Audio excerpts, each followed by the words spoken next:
This is going to be game number 4 between TeriusPrime and hendralisk. Yeah. And I think last game, hendralisk's choice to make all those lings and go for that attack was okay, but he turned it pretty all-in-ish, and that's what caused him just to GG out. Because he wasn't able to do any type of damage. Yeah. Alright, well, he's up 2-1. He really likes getting early pools, but in the last game he 15 hatched. It is a red Zerg, TeriusPrime. In the left position, we have the teal Zerg, hendralisk, which was 9 pooled twice and then metagamed after. Yeah, I don't know. This map's not really that good for Cheddar. I mean, look at this long winding path leading the Marine statue, letting you know that all the Terrans have been crushed. So this map is just infested, really. I mean, even in the corners of the map, we've got creep tumors just Mick chilling over there, and well, I don't know. What do you think? What do you think is what can you do on this map in ZVZ? Well, I think the best thing to do is just 15 hatch, because it's so large. I mean, there's no cheese that's gonna really kill you unless you just don't absolutely scout at all. And then I think just 15 hatch in a pool, just drone up and just prepare for the late game is the best thing to do. So hopefully we can see a pretty long ZVZ match out of this one.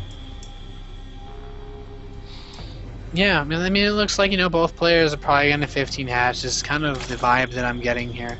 TeriusPrime, yep, sending his drone down. hendralisk sending his drone down. And I think with the map being so big, until you have speed, your ling pushes really aren't going to be that effective. So I like this a lot. Just kind of going for this. Just kind of like, you know what?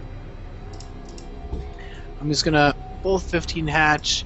And this isn't, I mean, Zerg isn't the race to split maps, but I feel like both players can somewhat afford to be greedy until there's a lot of speedlings on the map.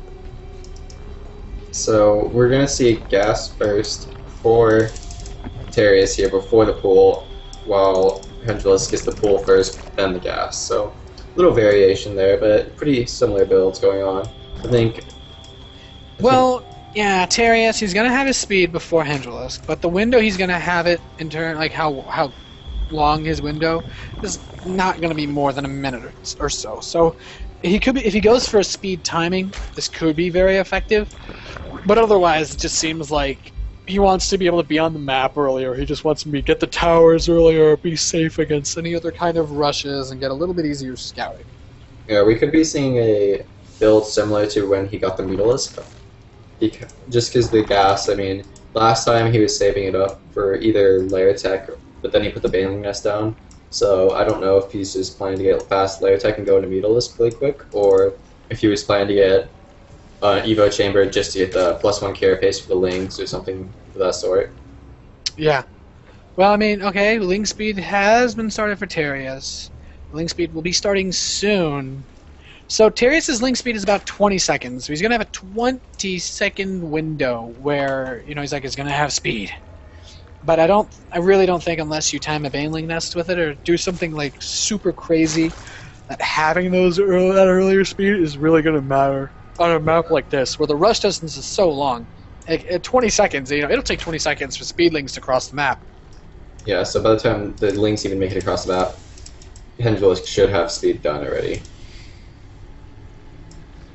Yeah. So we just have a pair of Lings going to the base of hendralisk, trying to get some scouting information off, maybe.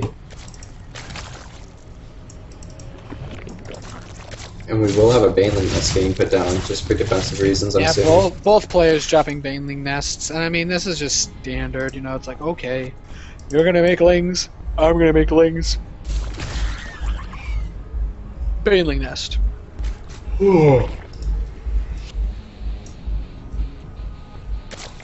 Manner.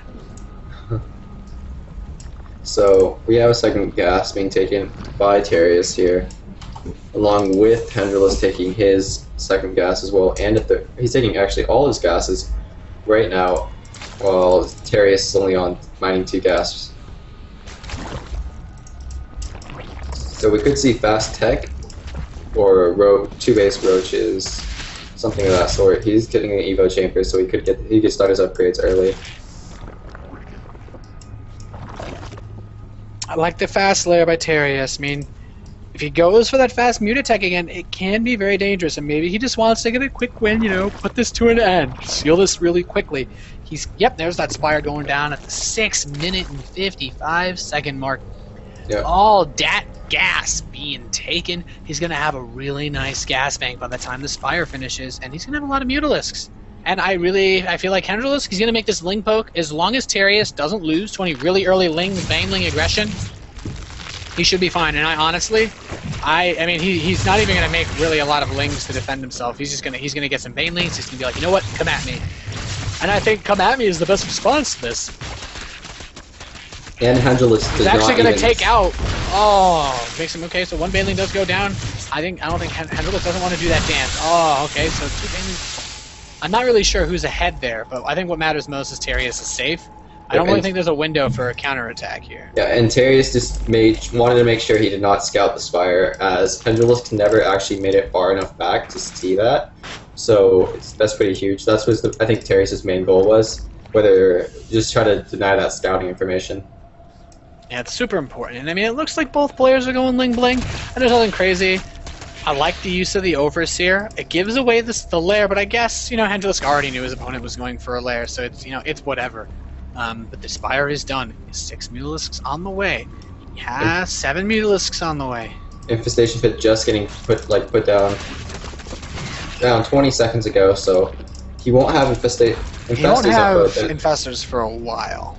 Yeah, I think hendralisk is planning to go the Ultralisk Infestor Ling kind of play, as he is getting the +1 melee just about to finish here with the infestation. So he was hoping, well, he should. This build works against Roach play and like have the similar build, but Terius is getting Mutalisk, so that was not scouted. So I think this is pretty dangerous for hendralisk here. Yeah, I mean, supplies, nice mini lead for Terius, and there's a good number of Lings and Banelings. He's trying to focus down the Banelings. The Mutalisks show up, however, and this is where things get tricky. Oh, that one Baneling hit, very, very nice takes out about half those Lings. Another, so close to getting another Baneling hit. And these Mutalisks are just doing work here. He snipes at infestation hit because he's devastating for hendralisk. He does have 6 infestors on the way, so he will get infestors. But it looks like he's not going to be able to get. He's not going to be able to deny anything. He's going to get some overlords. He's going to kill some creep tumors, and you know what? I think it's great. hendralisk kind of holds pretty well. Morlings are on the way for Terius. But I think what's really important here is that Terius isn't overcommitting. He's not going to dive his mutas in. He doesn't know, when the infestation pit was timed. He doesn't know when the infestors were timed. Pathogen glands is done. The infestors are about to pop. And Terius is like, you know what? I really just want to deny this space, and I want to get out of here. But I feel like these Mutalisks are going to be leaving very soon. These infestors are on the way, and he could get, I think, 4 infestors for however many fungals is going to be worth it if he wants them. Yep, he's slowly attacking. He had 1 Mutalisk attacking the infestors, but now it just looks like he wants to just attack this base. I think he is bringing a I like the splitting. I like the splitting of the Mutalisks a little bit. He's not going to be able to get them all with 1 fungal, so it's pretty decent here. I mean, there's a lot of fungals being burned. I'm not sure if he's actually going to kill really these Mutalisks effectively at all with the way that they're split. Very, very well done by Terius. Yeah, he's just making him waste energy. He's droning up his 3rd. He has his own infestation pit. He's getting roach speed right now. It's just looking really good for Terius. He's forcing out all these useless fungals. And he still has 1 muta, or 2 actually, 2 Mutalisks. Just floating around. In the meantime, Terius was able to set up his 3rd, but there is a counterattack going. However, Terius has anticipated this. There's already roaches in place. There's already some Lings, and there's a Banelings. And the last thing hendralisk wants to do is just lose all these Lings. And he's going to send a couple back around. I like this. Scout any more expansions. And just keep prodding with these Mutalisks. Yeah, and he is going to defend this with Spine Infestor because he wants to get that Ultralisk tech out. That's why he's getting his lair tech. But he has not started +2 attack just because of all this harass that Terius is doing here. Yeah, I think it's really well done. The Ultralisk should be very useful against the roaches, so it's definitely a smart play. However, he doesn't really have upgrades, and I mean, It's Ultralisks without any upgrades at all. They don't actually like have any armor. Actually, with this build, like he's going for it, you actually just skip the armor and you just go straight for the melee attack. I think I've seen Root 5 do it quite a lot. Yeah, I guess. I just feel like that enables Lings and Mutalisks to be able to do a lot of damage to the Ultras. But then you have fungal growth. So I mean obviously hendralisk has thought this out rather well. He has his hive. Now I'm curious if Terius scouted it. Terius did not scout the hive. So I mean the spines are kind of indicative that he's gonna he's turtling for something. He wants to get somewhere. Nice Roach Burrow. But I mean with the Great Wall of Spines, he doesn't have Roach Burrow move, so he's not really. hendralisk is just turtling really hard with all these spines, and it's he's gonna get his. He's pretty much like it's like he's guaranteed he's gonna get his tech out now. Yeah, but the issue is Hive Tech is about just halfway done for Terius, so he could just, since he has the Spire, he could be going into Broodlord Tech, and what's really hard to deal with just going Ultra like this is dealing with Broodlords. I mean, he'll have Infestors, but there's just a ton of Broodlord Infestor Ling kind of, or Roach composition. I mean, how is he going to defend against the Broodlords with Ultras? Yeah, and something that I find very, very interesting, we have a Nidus network completing for TeriusPrime. Meanwhile, the Roaches are pushing in, and I feel like he kind of understands that hendralisk really wants to get some tech.